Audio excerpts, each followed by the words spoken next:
जी, आज प्रोस्टेट के हवाले से बात करनी है। प्रोस्टेट एक गदूद होता है जो कि सिर्फ मेल में पाया जाता है, फीमेल के अंदर ये गदूद नहीं होता। इसका जो मकसद है वो ये है कि सेमिनल फ्लूइड, सीमेन जिसको कहते हैं, उसमें वॉल्यूम ऐड करता है। स्पर्म्स टेस्टिस से निकलते हैं और वो प्रोस्टेट के अंदर से होते हुए उसकी जो नाली है वो उसमें से प्रोस्टेट के अंदर से होते हुए, यूरेथ्रा के अंदर से गुजरते हुए, प्रोस्टेट के अंदर से होते हुए वो एक्सटर्नल ओपनिंग तक आती है।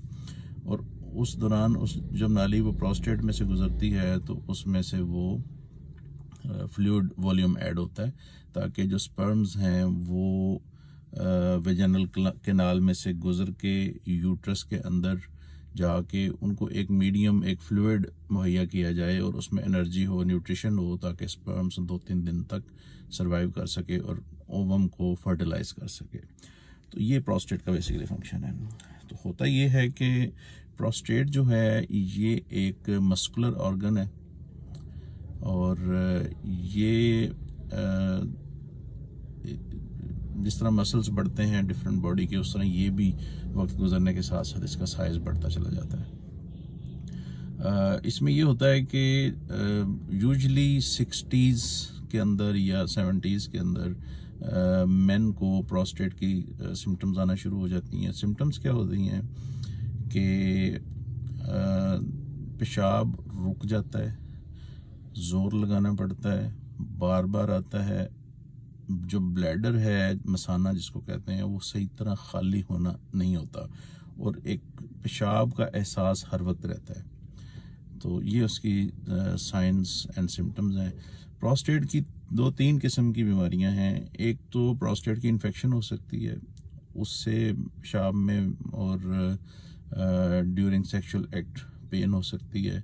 उसके अलावा जो है उसकी ऑटो इम्यून इन्फ्लेमेशन भी हो सकती है, ऑटो इम्यून रिएक्शन हो सकता है। बॉडी का अपना इम्यून सिस्टम जो है वो प्रोस्टेट को डैमेज करता है और उसका साइज इन्फ्लेम होकर बढ़ना शुरू हो जाता है। और उसके बाद फिर अगली चीज़ जो आ जाती है वो प्रोस्टेट कैंसर है। प्रोस्टेट कैंसर ज़रा कम है, इतना कम नहीं है लेकिन बहुत कम है। यानी कि अगर देखा जाए इसकी बाकी बीमारियों के बारे में तो उसकी निस्बत प्रोस्टेट का जो कैंसर है वो बहुत ज़्यादा कम है। तो उसमें जो सबसे जो इसकी पेचीदा बीमारी है जिसकी अलामात का मैंने अभी जिक्र किया है कि पेशाब रुक के आता है और बार बार आता है, वो है उसका साइज बढ़ना बगैर जड़ों के। ठीक है, यानी कि उसको कहते हैं बिनाइन प्रोस्टेटिक हाइपरप्लेजिया, यानी कि वो बैठा बैठा बढ़ना शुरू हो जाता है और उसके बढ़ने से कोई वो फैलता नहीं है, वो प्रोस्टेट की हद तक ही वो महदूद रहता है। तो उसमें उसकी अलामात का जैसा कि मैंने जिक्र किया, कॉजेज उसकी हार्मोनल हो सकती हैं, यानी कि हार्मोन इम्बैलेंस से वो बढ़ जाता है। टेस्टोस्टेरोन की डेफिशिएंसी या डाईहाइड्रोटेस्टोस्टेरोन की डेफिशिएंसी से ये इसका साइज बढ़ जाता है। और इसके अलावा जहाँ तक इसकी जो ट्रीटमेंट है उसका ताल्लुक है तो इसमें 3-4 किस्म की ऑप्शंस होती हैं। मेडिकेशंस होती हैं अल्फा ब्लॉकर्स। अल्फा ब्लॉकर्स से, चूँकि ये मसल है, अल्फा ब्लॉकर्स से ये रिलैक्स हो जाता है तो बीच में से पेशाब का और सीमेन का पैसेज जो है वो इजी हो जाता है।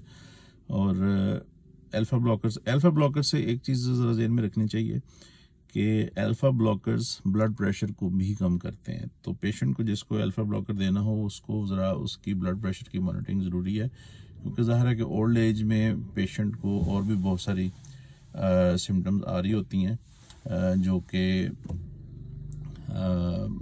उसमें पेशेंट ऑलरेडी जो है एंटी हाइपरटेंसिव दवाइयाँ जो वो ले रहा होता है। तो इसलिए जो प्रोस्टेट की जो दवाई होती है मार्केट में डिफरेंट नामों से यूरी फ्लो, टिमसोलिन, कार्डियोरा, डिफरेंट किस्म के नामों से आती है वो। तो वो लेते वक्त बीपी का बहुत ज़्यादा ख्याल रखना, वरना पेशेंट जो है वो फेंट भी हो सकता है चलते फिरते। तो आगे फिर ट्रांस यूरेथ्रल माइक्रोवेव थेरेपी है। इसमें ये होता है कि माइक्रोवेव्स होती हैं, इलेक्ट्रोमैग्नेटिक तो नहीं होती, लेकिन वेव्स होती हैं, साउंड वेव्स होती हैं, उनसे प्रोस्टेट को पेशाब के रास्ते की नाली से वो एक छोटी सी प्रोब होती है बारीक सी, उसको एंटर करके तो उसको साउंड वेव से प्रोस्टेट को डैमेज किया जाता है। उससे जो अगली चीज़ है वो है ट्रांस यूरेथ्रल नीडल एब्लेशन। उसमें भी ऐसे ही होता है कि एक सुई से, उसका थोड़ी सी मोटी सुई होती है, वो उसको दाखिल करके तो उसकी जो आपके जो पेशाब के और सीमन के रास्ते को जो चीज़ जो टिश्यू अफेक्ट कर रहा हो तो उसको निकालने की कोशिश करता है। फिर उसके बाद जो चीज़ है वो TURP है। TURP जो है वो transurethral resection of prostate है। उसमें भी पेशाब वाले रास्ते से एक प्रोब को दाखिल करके, नाली को दाखिल करके प्रोस्टेट का बाकायदा ऑपरेशन किया जाता है। वो बिल्कुल चिप्स, बारीक चिप्स होती हैं, जैसे स्क्रैपिंग्स होती हैं, उनकी फॉर्म में पूरे प्रोस्टेट को, वो तकरीबन 2 सेंटीमीटर की होती है और 1-1.5 मिलीमीटर थिक होती है, उस सूरत में उस प्रोस्टेट को वहाँ से बाहर निकाल लिया जाता है। पूरे का पूरा जो प्रोस्टेट का टिश्यू है वो डैमेज जो कर रहा होता है, जो रोक रहा होता है, उसको निकाल दिया जाता है। इसमें जो चीज़ ये है कि किस लेवल पे जाके हमने ये निकलवाना है। इसमें यह है कि प्रोस्टेट का नॉर्मल जो साइज है, उसका वजन जो है वो 25 से 30 मिलीग्राम तक होता है। 25 से 30 मिलीग्राम तक उसको नॉर्मल समझा जाता है। फिर जब ये बढ़ना शुरू होता है तो 30, 35, 40, 50, 60, 70 ग्राम तक चला जाता है। तो 25-30 ग्राम नॉर्मल होता है और 50, 60, 70 तक भी ये जा सकता है। उसमें बाज़ औक़ात पेशेंट्स का साइज प्रोस्टेट का इतना ज़्यादा नहीं होता और उसका वजन बहुत ज़्यादा नहीं होता, लेकिन उनको सिम्टम्स बड़ी ठीक ठाक किस्म की आ रही होती हैं।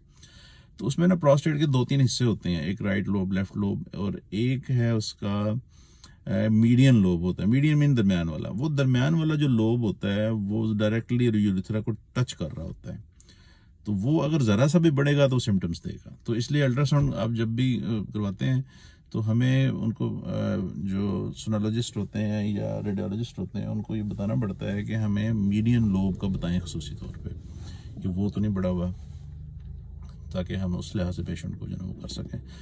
तो एक और जो चीज़ है, जो प्रोस्टेट लाइक सिम्टम्स फीमेल के अंदर भी आती हैं। बेसिकली वो सिम्टम्स होती हैं यूटीआई की वजह से, यूरिनरी ट्रैक इन्फेक्शन, जैसे कि पहले भी मैं उसमें पिछले व्लॉग में बता चुका हूँ कि यूटीआई किस तरह की होती है और कैसे होती है। और मेल में भी आ सकती हैं prostate like symptoms without BPH, यानी कि विदाउट प्रोस्टेट इनलार्जमेंट, उस तरह की सिम्टम्स आ सकती हैं। उसमें एक तो इन्फेक्शन होती है, जैसे कि मैंने बताया था पहले कि मेल और फीमेल में क्रॉस इन्फेक्शन होती हैं, और एक उसकी जो कॉज है वो हो सकती है vitamin B12 deficiency. Vitamin B12 deficiency से जो ब्लैडर का कंट्रोल है वो लूज हो जाता है मेन से और वीमेन से, क्योंकि न्यूरोलॉजिकल कंट्रोल होता है उसका। तो B12 डेफिशिएंसी से न्यूरोलॉजिकल सिम्टम्स आती हैं, तो वो जो है वो लूज हो जाता है, तो उससे वो सिम्टम्स आना शुरू हो जाती हैं। उनको जो है B12 डेफिशिएंसी ट्रीट करते हैं इंट्रावेनसली। B12 डेफिशिएंसी के ऊपर एक पूरा व्लॉग मौजूद है, वो भी देखा जा सकता है मेरे चैनल के ऊपर। तो उसमें उसको जब हम देखते हैं, उसको जब हम करेक्ट करते हैं, तो पेशेंट की वो सिम्टम्स ठीक हो जाती हैं। अगर इसको ना छेड़ें, ना छोड़ें और इसको ट्रीट ना करें तो फिर जाहिर है कि कॉम्प्लिकेशंस होंगी, यूटीआईज होंगी, ब्लैडर खाली नहीं होगा, ब्लैडर के अंदर जो है वो बैक्टीरिया जमा हो जाएंगे। बैक्टीरिया जब ब्लैडर के अंदर वो स्टे करता है, यूरिन स्टे करता है, उसकी पीएच लो होना शुरू हो जाती है। वो बैक्टीरिया जो होते हैं वो उसको वहाँ पे ग्रो करना शुरू हो जाते हैं, वहाँ पे बार बार इन्फेक्शंस हो जाती हैं, और ये इन्फेक्शन असेंडिंग होती हैं, ये किडनी तक और फीमेल में जेनिटल ट्रैक के अंदर भी ये चली जाती हैं। ब्लैडर डैमेज होता है और किडनी डैमेज हो सकता है इन्फेक्शंस की वजह से। ब्लैडर स्टोन्स जो है वो डेवलप हो सकते हैं उसकी वजह से। अच्छा, एक जो चीज़ इम्पोर्टेंट है वो ये है कि जब एक पेशेंट, ये यूजुअली आपने देखा होगा कि पेशेंट का प्रोस्टेट निकालते नहीं है डॉक्टर्स। वो कहते हैं अच्छा ठीक है जी, वेट करें वेट करें वेट करें वेट करें। हालांकि अगर पहली सिम्टम आई है तो निकाल देना चाहिए। उसकी वजह ये है, वो है सेक्सुअल एक्टिविटी। ओके, अगर इसको निकाल लेंगे तो सेक्सुअल एक्टिविटी जो है वो इम्पेयर होती है, फर्टिलिटी मेल की इम्पेयर होती है और सेक्सुअल एक्टिविटी जो है वो इम्पेयर होती है। उसमें एज का फैक्टर जो है वो हो सकता है कि ज़ाहिर है कि 60 ईयर्स की एज में तो इतनी फर्टिलिटी की ज़रूरत नहीं होती, लेकिन सेक्सुअल एक्टिविटी बहरहाल मौजूद होती है, बहुत सारे लोगों में मौजूद होती है, तो वो इम्पेयर होती है। तो इसलिए वो कहते हैं कि जब तक गुजारा चलता रहे। तो इन 70s फिर वो पेशेंट का जो ना वो प्रोस्टेट निकाल देते हैं। एक जो चीज़ पेशेंट्स को देखने में आती है, वो प्रोस्टेट का जो ऑपरेशन होता है, TURP उसको कहते हैं, तो उसके बाद भी कुछ सिम्टम्स आती रहती हैं। यूं लगता है कि जैसे प्रोस्टेट अंदर ही मौजूद है, कोई फ़ायदा नहीं हुआ। वजह ये होती है कि जो ब्लैडर का मसल्स होते हैं वो भी बॉडी बिल्डर बन चुके होते हैं 10 साल के अंदर। ब्लैडर के अंदर भी मसल्स होते हैं ना, ये जो मसाना होता है डेट्रूसर उसको कहते हैं। डेट्रूसर मसल जो होते हैं वो भी ग्रो कर चुके होते हैं, तो पेशाब की फ्रीक्वेंसी वैसे रहती है, और ये बाज का 2-2, 3-3 महीने, 6-6 महीने लग जाते हैं इन चीज़ों को ठीक होने में। यूरिन में पस आती रहती है, उसकी वजह भी यही होती है कि वुंड होता है, उस जगह के ऊपर जख्म होता है, वो आहिस्ता आहिस्ता 1-2 महीने के अंदर अंदर क्लियर होता है, और ब्लड आता रहता है काफ़ी अरसे तक उसके यूरिन के अंदर। तो उस वाले से जो माइक्रोन्यूट्रिएंट सपोर्ट है ब्लड को बनाने के लिए वो जारी रखनी चाहिए। और अगर बाज़ का ट्रांसफ्यूजन की ज़रूरत भी पड़ जाती है, ब्लड ट्रांसफ्यूजन की ज़रूरत भी पड़ जाती है। सेफ ब्लड ट्रांसफ्यूजन क्या चीज़ है और उसमें क्या कॉम्प्लिकेशंस हैं करने की ना करने की, उसके पे ऊपर भी 2 व्लॉग्स हमारे मौजूद हैं, उनको देखा जा सकता है। Thank you very much. अल्लाह हाफिज़।